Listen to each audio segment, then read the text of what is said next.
Okay, let's unpack this. We are diving deep into the life and really the legacy of Gustav Klimt, Right. a name everyone knows, from that luxurious swirling gold in masterpieces like The Kiss. Or the portrait of Adele Bloch-Bauer the first. Absolutely iconic. Exactly. We see the glitter, we see this incredible sensual beauty, but I think what we often miss is the sheer struggle behind it all. The massive public scandal, for one, and the commercial genius that transformed him from the son of a struggling gold engraver into really the defining figure of Viennese symbolism. So our mission today is to move far beyond just those famous images. We're going to chart his entire trajectory. From academic painter to radical provocateur. It's quite a shift. A huge shift, and then how he kind of weaponized his golden phase for commercial success, and of course, the extraordinary, really complex legal and financial battles that are still going on. Many involving Nazi-looted art, which is a huge part of this story. It makes his work some of the most expensive and, you could argue, ethically fraught on the entire planet. And we've got a deep body of information to work from. We have details on his biography, the whole political context of Vienna at the fin de siècle, the scandals that, basically shattered his public career. And then the staggering auction history. It's just mind-blowing. Right. And we're going to connect his early life, which was defined by real deprivation, directly to his ultimate artistic signature, the gold. So let's begin at the absolute start, long before the gold leaf became his trademark. We're looking at his foundation, his academic years, so from his birth in 1862 up to about 1892. And this part is essential because it shows the intense poverty and the conservative ambition that shaped the man who would later rebel against it all. It's a crucial contrast, isn't it? It really is.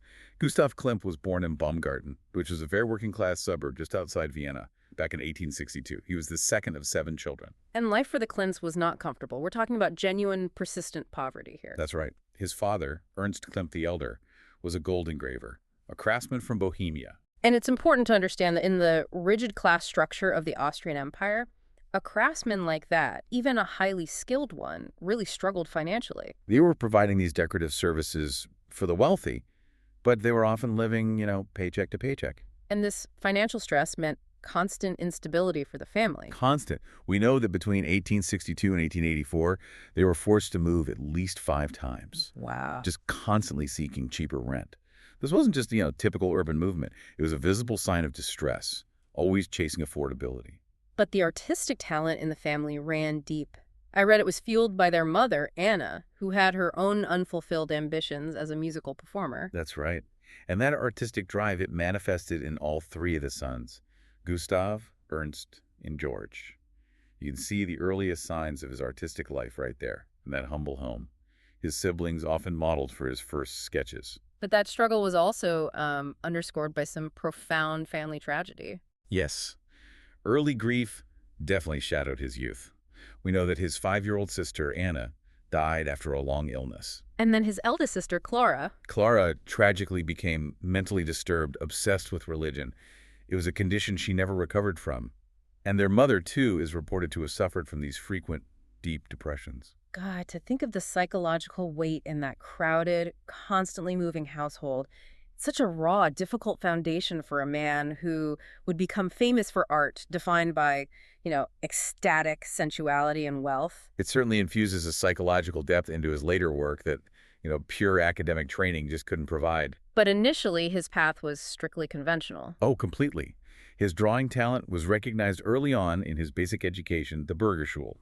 And at just 14 years old, in 1876, he was accepted into the Vienna Kunstgewerbeschule. Okay, let's pause on that. The Kunstgewerbeschule, why was that particular school so important, and what did he study there? It's a vital context. Unlike the more, let's say, avant-garde academies, the Kunstgewerbeschule focused heavily on applied arts, on practical skills, architectural decoration. So, useful trades. Exactly. Klimt studied architectural painting there until 1883. And this training was inherently conservative, very academic. He wasn't looking to reinvent art. He was looking for a job. He was looking for reliable commercial success by mastering the established techniques, the kind of techniques you needed to decorate the grand public buildings that were going up all over Vienna during this massive expansion. So he was the eager student of the establishment, not the radical we know now. Absolutely. He deeply revered Hans Makart, who was essentially the celebrity history painter of the era. Klimt truly aspired to replicate Mach-Art's immense commercial and official success. So his early work looks nothing like the Kiss. Not at all. If you look at his early output, it is purely academic, focused on meticulous, beautiful, but very conventional interior murals and ceilings. And he didn't work alone. Around 1880, he formed what was basically a family business, right? The Kunstler Company. Yes, the company of artists with his brother Ernst, who was an engraver, and their friend Franz von Masch. It was a very smart commercial move. A business built for efficiency and scale. And they positioned themselves perfectly to get these lucrative architectural decoration commissions during the boom years of the empire. They worked extensively with the famous Viennese firm Fellner and Helmer. The theater builders. The theater builders, yes. So they were painting murals and ceilings in major public buildings, not just in Vienna, but internationally, projects in Bucharest, Carlsbad, Fiume. And in Vienna itself, they were heavily involved in the internal decoration of the new grand museums, like the Kunsthistorisches Museum. They were the dependable, talented commercial crew, the guys who knew how to execute these large-scale official commissions exactly to spec. And their period of peak academic success arrived pretty quickly. It did. The pinnacle really came with his contributions to the ceiling and spandrel murals of the Burgtheater in Vienna. This work was so successful, so well received by the establishment, that in 1888, Emperor Franz Joseph I personally awarded Klimt the Gold Cross of Merit. I mean, that is Austria's highest artistic honor. It's an explicit, official stamp of approval from the highest power in the land. You can't get more establishment than that. Precisely. And that recognition just cemented his position. He followed that up in 1890 by receiving the brand-new Kaiser Prize Award for his painting audience at the Old Burgtheater. So by age 28, Gustav Klimt was officially recognized, successful, and accepted by Vienna's high society. He had fulfilled every single promise of his academic training. He had done it. He escaped poverty. He'd achieved imperial recognition. He was financially secure. But then, almost immediately, the personal trauma that seems to have been lurking just beneath the surface comes crashing back in 1892. That year was a dual disaster, a catastrophe. First, his father, Ernst the Elder, died of a stroke. Then, just shortly after, his brother Ernst died suddenly from pericarditis after what started as just a heavy cold. And Klimt, at just 30 years old, was immediately saddled with massive financial and emotional responsibilities. He now had to assume financial responsibility not just for his own mother and sisters, but for his late brother Ernst's family as well. That is a huge extended family to support in 1890s Vienna. And it's this combination of grief, compounded by economic necessity, that really acts as the catalyst for his artistic shift. How so? Well, the immense grief severely limited his work for a time, but more importantly, it just fundamentally fractured his artistic vision.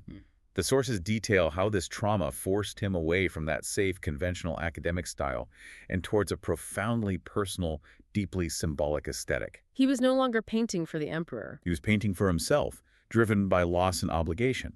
And that pivot brings us directly into his most controversial period. Let's move into that. Section 2.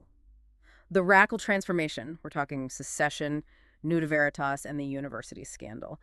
This is where the star student becomes the iconoclast. The transformation is dramatic, and we start seeing his new symbolic language emerge, defined by this figure of Nuda Veritas. Naked truth. Naked truth. She appears first in works like Pallas Athene in 1898, and then in her own dedicated work in 1899. Why Nuda Veritas? This feels like a very deliberate artistic choice, moving beyond simple allegory and into, well, critique. It absolutely was. Historians interpret the aggressive inclusion of Nuda Veritas as Klimt consciously denouncing the prevailing social and political climate at the time. He was basically accusing the Habsburg monarchy and Austrian society of being willfully blind. Exactly, ignoring the deep political corruption, the social problems, the stifling hypocrisy that existed just beneath that glittering veneer of imperial splendor. The naked truth was his weapon. And his version of Nuda Veritas was designed to shock. We're not talking about a classical demure nude here. No, not at all. The 1899 painting features a starkly naked, strikingly red-headed woman who confronts the viewer, just defiantly holding up the mirror of truth. And the provocation wasn't just visual. He inscribed a quote underneath the figure, right? Yes, from Friedrich Schiller, in this very stylized lettering. And this quote is often seen as the foundational manifesto of his entire radical phase. And that quote is, "If you cannot please everyone with your deeds and your art, please only a few. To please many is bad."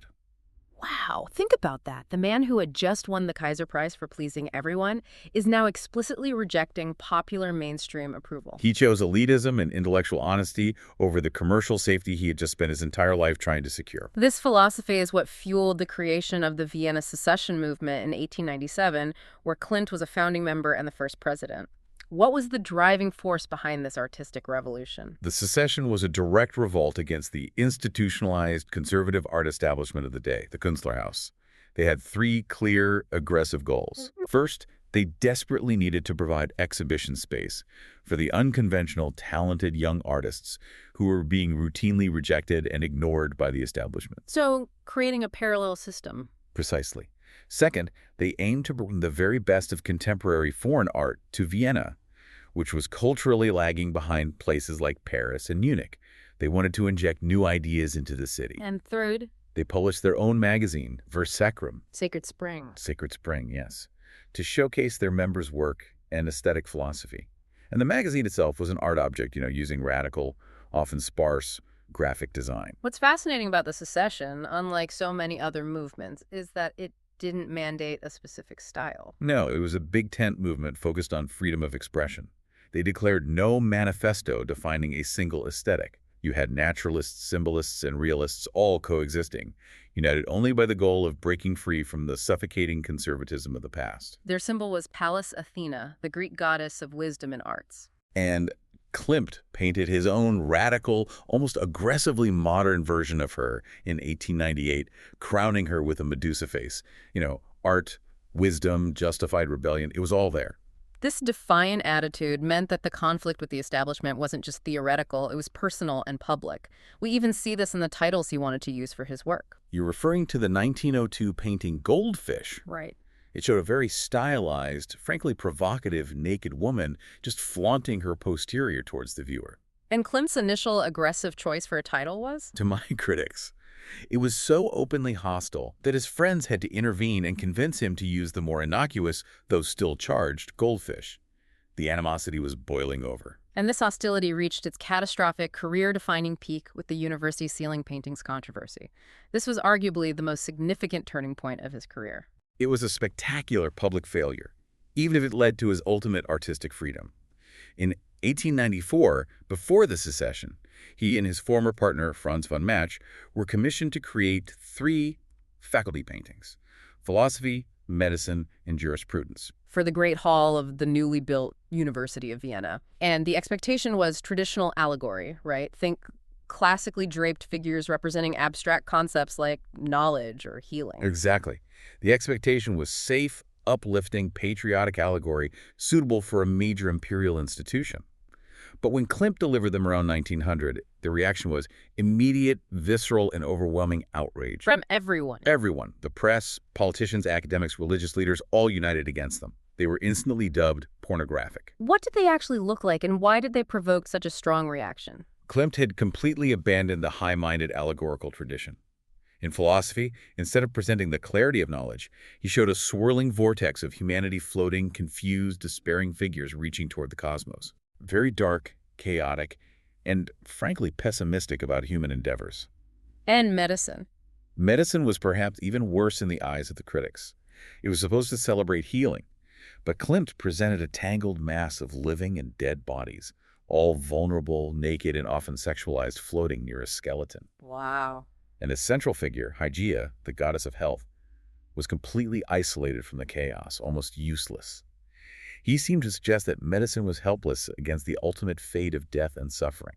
So he didn't just paint controversial figures, he painted a nihilistic view of the very academic pursuits the hall was meant to celebrate. Yes, they were perceived as an insult to reason, morality, and the empire itself. More than 80 members of the university faculty signed a petition condemning the works. So what happened? The result was the paintings were never displayed on the ceiling for which they were intended. Klimt, furious, bought them back from the government with the help of a patron, declaring he would never accept a public commission again. It's a tragic footnote, but one that underscores the immense fragility of art in periods of conflict. The consequence, decades later, was final. A complete tragedy. Not only was this the last public commission Klimt ever accepted, but the 3 faculty paintings, along with 10 other paintings owned by Klimt's Jewish patrons, were stored in a place called Schloss Immendorf. And in May 1945. As retreating German forces burned the castle to prevent it from falling into Soviet hands, all three works were destroyed forever. We only know them today through black and white photographs and some detailed studies. To think that his final three public commissions, the very works that led to his banishment from the establishment, were ultimately erased by war, it just really underscores the profound vulnerability of radical art. In the wake of that storm, Klimt turned his attention to massive, temporary projects that allowed him more freedom. Like the Beethoven Frieze in 1902. Right. This was a monumental work intended specifically for the 14th Vienna Secessionist exhibition, a celebration of Beethoven and his Ninth Symphony. It was huge, right? Enormous, over 112 feet long, and it was painted directly onto the walls using light, temporary materials, precisely because it was only meant to exist for the duration of the exhibition. And it depicts the human yearning for happiness against all these hostile forces. Sickness, madness, lechery, yes. It's interesting, too, that the portrait face, representing the heroic figure in the frieze, was rumored to resemble Gustav Mahler, the composer and Vienna court opera director, another figure grappling with the Viennese cultural establishment. Mahler was another iconoclast of the time, so the connection feels intentional. Thankfully, despite its temporary nature, the work was preserved after the exhibition. It was hidden away in a collector's cellar until the 1970s. And after a major restoration, it was put on display in 1986, and you can still see it today. Even within the secession, though, Klimt's tendency toward radicalism caused friction. He eventually left the movement he founded. Yes. Internal dissensions reached a peak around 1905. The arguments centered on the conflict between the so-called naturalists, who favored a more traditional interpretation, and the more symbolist, radical Klimt group. So he didn't just split, he took his most important supporters with him. He did. When his close ally, the artistic consultant Karl Moll, was attacked by colleagues, Klimt led a mass walkout. He formed the Kunstschau, or the Klimt group, with supporters like Moll and the architect Otto Wagner. So he basically achieved freedom from the academy, only to realize he needed freedom from the secession, too. He did, which brings us perfectly to Section 3, the golden phase, his private life, and his works of the female form. This is the era of extraordinary critical acclaim and massive commercial success. This is the period that defined his global fame. The golden phase began when he started incorporating actual gold leaf into his paintings. It provided that luxurious, almost Byzantine aesthetic he is so famous for. Was this just an artistic whim, or was there a direct inspiration for using gold? It was almost certainly inspired by his travels. He visited Venice and Ravenna in the early 1900s and would have seen those stunning Byzantine mosaics, the way they flattened space and shimmered with light. So he took that religious, opulent technique and applied it to secular erotic imagery. Exactly. It's incredible, too, when you think about it. The son of a struggling gold engraver, a man whose early life was defined by the lack of money from his father's gold craft, then turns that very material into his personal artistic signature. Was the gold leaf an homage to his father's craft, or was it a rebellion against it? It's a profound psychological connection. In his father's time, gold engraving was meticulous labor that rarely yielded wealth. Klimt took the raw material of that struggle, the gold craver, and elevated it into an expression of untouchable, elite, successful genius. So he was reclaiming it? In a way, yes. The gold in his work is often not applied like paint. It's hammered and worked like a craftsman would, referencing his roots while simultaneously rejecting the poverty of his childhood. And it brought him both financial security and critical success. And the key examples are iconic. Judith I from 1901, the spectacular portrait of Adele Bloch-Bauer I from 1907, and of course, The Kiss from 1907-1908. The decorative element reached its absolute zenith in his work on the Stocklet frieze, completed between 1905 and 1911. Tell us about the Stocklet Palace. This was a huge commission. A massive, total work of art project in Brussels, designed by Joseph Hoffmann for the wealthy Belgian industrialist Adolphe Stocklet. Klimt was commissioned to create the frieze for the dining room. And he didn't hold back. Not at all. He incorporated gold, silver, marble, coral, semi-precious stones.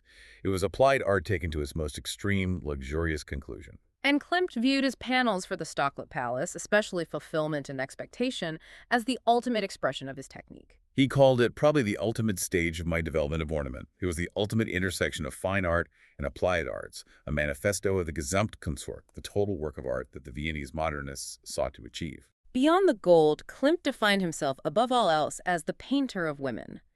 His dedication to large format portraits, he aimed to complete roughly one per year. And his use of allegories transformed Old Testament heroines into these dangerous modern femme fatale. His core preoccupation was the duality of life, love, and death, viewed through the lens of femininity. He interpreted female sexuality not as passive beauty, but as an active, alluring, and sometimes dangerous force. His women radiate confidence and sexual authority. Absolutely, whether it's Judith I or Adele Bloch-Bauer. And this commitment to the feminine extended directly into his personal life, though with significant contradictions. You mentioned he cultivated close, intimate relationships with his models and clients. He did. Many of his key patrons were from the assimilated Jewish Viennese haute bourgeoisie. And the sources note he was viewed as progressive because he genuinely allowed women an active, powerful sexual role in his art and his personal interactions. But let's be frank about the contradictions here. You're talking about an artist considered progressive for embracing female sexuality, yet he was sexually prolific, fathering at least 14 children. But only formally recognized 4 of them after his death. That seems like a massive ethical gap between the idea of the femme fatale he celebrated on canvas and the reality of his personal responsibility. It is a critical duality. He was a radical in his art, freeing women from social constraints on the canvas, but very much a man of his time in his personal conduct. He maintained discreet relationships and relied on Viennese social discretion to manage his affairs. And while he was intimate with many women, he reserved a very different, singular space for his lifelong companion, Emilie Flöge. That platonic relationship with Emilie is one of the most fascinating aspects of his life. It's remarkable. She was a successful fashion designer, the sister of his late brother Ernst's widow. She was his confidant, his frequent travel partner, his muse. Yet the relationship was intimate, but almost certainly platonic. And their professional collaboration was vital. He designed costumes that Flöge produced and modeled in his works, essentially blending art and fashion. Right. And it's widely believed that the intertwined couple in the kiss is a symbolic representation of their deep, lifelong bond, even if it wasn't a traditional romantic partnership. The irony is that the most famously sensual image of the 20th century may depict a platonic love. It's incredible to think about. His work habits were also highly idiosyncratic. For a celebrity artist who could command any social setting, he lived a simple, almost cloistered life. He avoided the constant social demands of Viennese cafe society, dedicating himself primarily to his art and his immediate family. And the anecdotes about his studio attire are priceless. He wore sandals and a long flowing robe with no undergarments. This was his uniform for receiving the wealthiest patrons of the empire, a truly radical act of comfortable iconoclasm. It's pure confidence, isn't it, that only a true genius could pull off. And his actual painting process was notoriously slow. Extremely painstaking. He was deliberate, sometimes obsessive, often requiring lengthy sittings from his subjects, hundreds sometimes. And he was a minimalist when it came to personal documentation. He kept no diary, but wrote very little about his artistic vision. Mostly just postcards to Flöge. Right. But the sources do preserve one vital piece of philosophical insight from him: his commentary on a non-existent self-portrait. And it perfectly sums up his focus. It's the ultimate statement of an artist's focus solely on the external world. He flatly stated, "I have never painted a self-portrait. I am less interested in myself as a subject for a painting than I am in other people, above all women. There's nothing special about me. I am a painter who paints day after day from morning to night." He ends with, "Whoever wants to know something about me ought to look carefully at my pictures." The art is the biography. Beyond his figurative work and portraits, only one other genre held his serious interest: landscapes. Yes, his landscape paintings, mostly done during his annual summer holidays with the Flöge family on the shores of the Attersee Lake. And he took these summer retreats seriously. They were intense working periods. I appreciate the local lore about his landscape obsession. The locals called him Waldschrat, Forest demon. literally the forest demon, because of his intensity and his peculiar appearance in that robe. This wasn't just a nickname. It reflected how intensely focused he was. And these landscapes, like Schloss by the Water, display the same highly refined, two-dimensional patterning that defines his figurative pieces.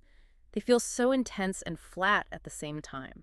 That flatness is intentional and perhaps technically assisted. Deep space in these paintings is so aggressively flattened to a single plane, almost like an abstract textile pattern, that art historians widely believe he used a telescope or some kind of viewing device to paint them. A telescope? By using a telescope, he would force distant elements into the foreground aesthetic, eliminating natural perspective and creating that suffocating, dense focus we see in his nature studies. That makes perfect sense. It turns the landscape into a decorative object rather than a naturalistic scene. Okay, moving on to section 4. The graphic works and posthumous folios. We need to cover his influence, his final years, and how his meticulousness ensured his legacy was preserved through print. Klimt's influence was profound, even during his lifetime. He inspired artists in the Italian Liberty style, like Galileo Cini, and most significantly, he was a massive influence on his younger, more anxious peer, Egon Schiele. Who had a much darker, more expressionistic take on the human body. Much darker. In 1917, they even founded the Kunsthalle in an effort to keep local talent from abandoning Vienna during the increasingly bleak years of the First World War. And his international success continued even amidst the conflict. It did. In 1911, his painting Death and Life won first prize at the World Exhibitions in Rome. He later reworked it in 1915, notably changing the background from gold to a deep blue, showing his subtle shift away from the strict golden fades aesthetic in his final years. But the shadow of the war and the Spanish flu quickly ended his career. A terrible end for such a vigorous artist. After the death of his mother in 1915, Klimt suffered a severe stroke in January 1918 that paralyzed his right side. He died just a few weeks later. On February 6, 1918, age 55, from pneumonia brought about by the Spanish flu epidemic that was ravaging Europe. He left numerous major canvases, like Lady with a Fan and Adam and Eve, heartbreakingly unfinished. It's remarkable that, despite the abrupt end to his life, his legacy was secured almost immediately because he was so meticulous about documenting and publishing his own work. That self-preservation impulse is very visible in the folio sets. The first and most significant was Das Werk Gustav Klimts, the work of Gustav Klimt, the only folio produced during his lifetime, published between 1908 and 1914. And he personally oversaw every detail. He was a genuine perfectionist about the reproduction quality. He insisted on using collotype lithography, which was a very high-quality, continuous tone process. He demanded multicolored prints and even the incorporation of actual gold and silver overlays. The process was so difficult and expensive that the set, which started publication in 1908, wasn't completed until 1914. How many copies were produced and who was he targeting with this? Only 300 editions were printed, and they were intended for the highest echelon of European collecting. They featured 50 images of his most important paintings, organized into 5 thematic categories. It was a status symbol almost immediately. Absolutely. The list of subscribers included royalty. Emperor Franz Joseph Israel himself was the very first purchaser of a folio set in 1908. He gave Klimt total control over his image. And after his death, his intensely private and erotic graphic works were finally made available through other folios. Yes, the first posthumous folio, 25 Handzeichnungen, 25 drawings, was released in 1919, the year after his death. And this set contained many of his highly erotic drawings. Works he had kept largely hidden. Depicting nude women, some masturbating, some in sapphic embraces. These were drawings that were just as polarizing as his paintings when they were exhibited previously. Incredibly so. When some of the originals were exhibited, the public and critics reacted with open hostility to their frank, unidealized depiction of female sexuality. They lacked the decorative gold overlay that masked the eroticism in his paintings. This was just pure, raw sexuality captured in line. Yet they had an elite, willing audience even before the folio release. They did.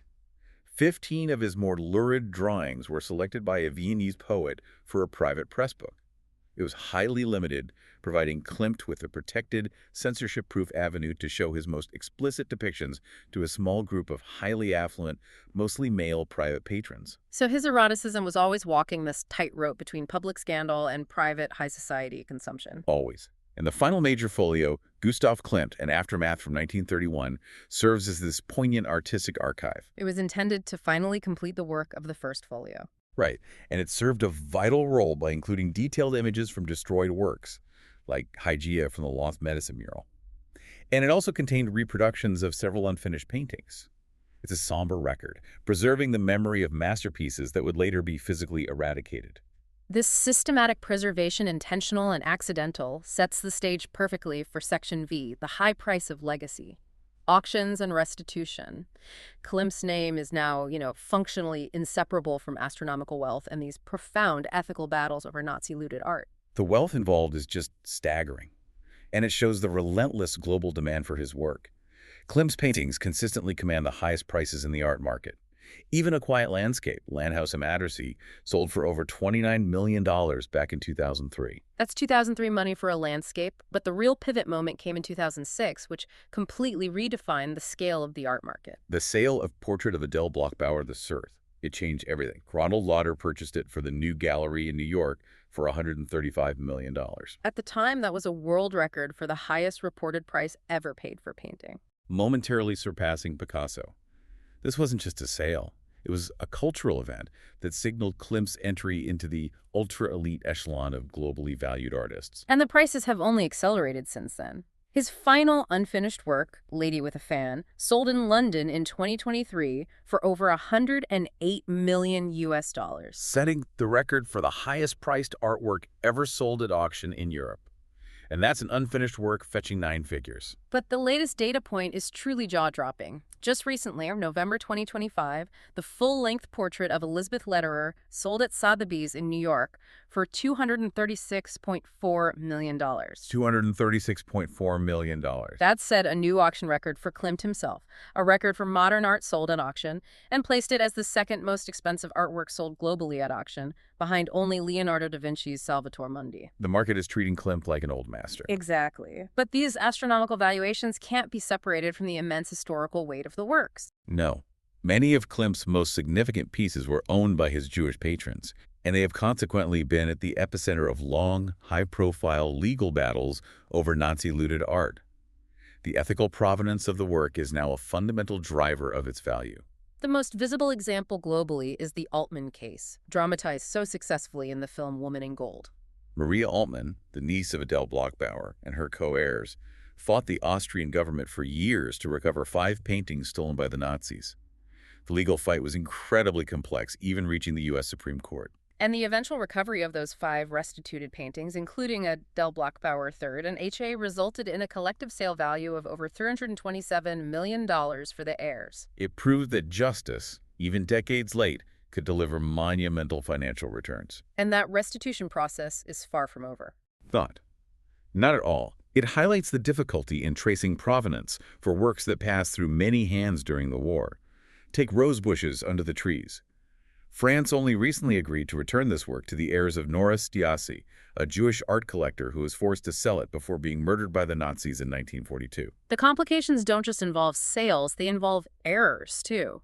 We've seen cases where a different Nazi-looted Klimt was mistakenly returned by Austrian authorities to the wrong family, leading to years of complex, painful ownership disputes. It just shows how tangled the history is. Other major works, like the Beethoven Frieze and Water Snakes II, have also been the object of ownership disputes. This history haunts every major Klimt sale. And the sources introduce an entirely new layer of ethical and historical complexity, one that links Klimt's early portraiture with a colonial context. The recently authenticated long-lost portrait of Prince William Ni Nordi Duona from 1897. This is a remarkable story of rediscovery. It resurfaced only recently when a couple brought a dirty, poorly framed canvas to a gallery. Bearing a recognizable Klimt estate stamp? Exactly. And our historian authenticated it as a genuinely long-lost work from his academic transition period, an important piece. But the context of its creation is what forces us to engage with a very difficult history. Absolutely. The portrait was painted after Klimt visited a Völkerschau, A people's show. essentially an ethnographic human zoo held at Vienna's Tiergarten in 1897.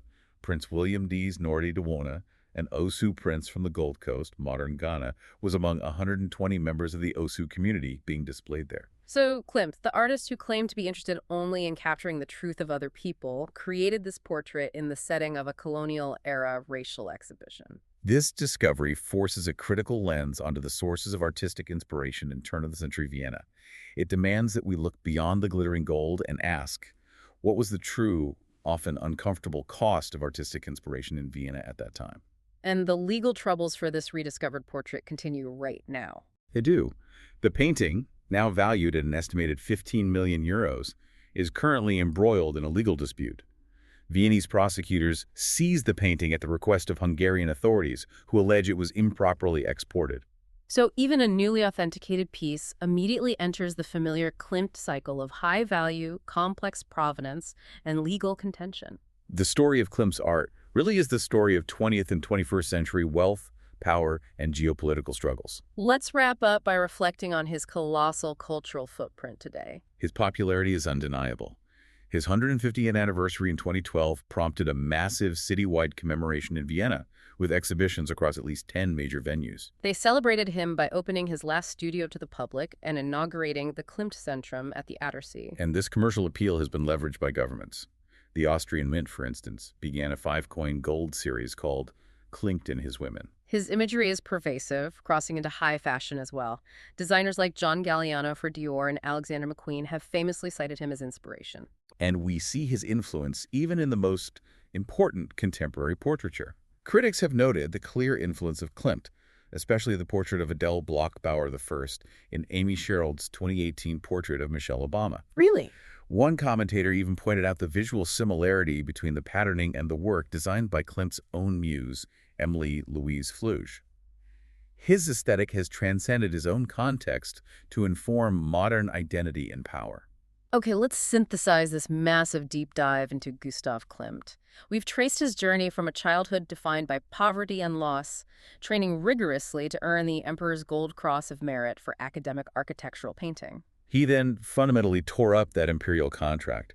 He used his immense grief and frustration to become the radical symbolist who wrapped his raw eroticism and pessimistic vision in gold, founding the secession movement and establishing the essential aesthetic of the fin de siècle. And what we must appreciate is the complex duality of those gilded works. They represent the pinnacle of Art Nouveau aesthetic beauty-pure decorative splendor, born from a desire to escape the ugliness of his youth. Yet they are constantly serving as stark, powerful reminders of the darkest chapters of history. The Spanish flu epidemic that claimed his life, the systematic Nazi looting that scattered his masterpieces, and the colonial exhibitions that formed the backdrop for even his earliest portraits. Klimt's legacy is this continuous, complex intersection of groundbreaking art, staggering wealth, and profound legal and ethical questions. Okay. So here's the provocative thought for you to carry forward, something to mull over regarding the application of this deep dive. We've established that controversy from the sexual outrage of the secession and the political fury over the faculty paintings to the ongoing ethical battles over Nazi restitution and the colonial history of the Duomo portrait is what defines Klimt's story. If that constant trail of scandal and struggle is ultimately what validates his status and drives the $236 million price tag today, does the global art world now require controversy and moral complexity to recognize and validate true artistic genius?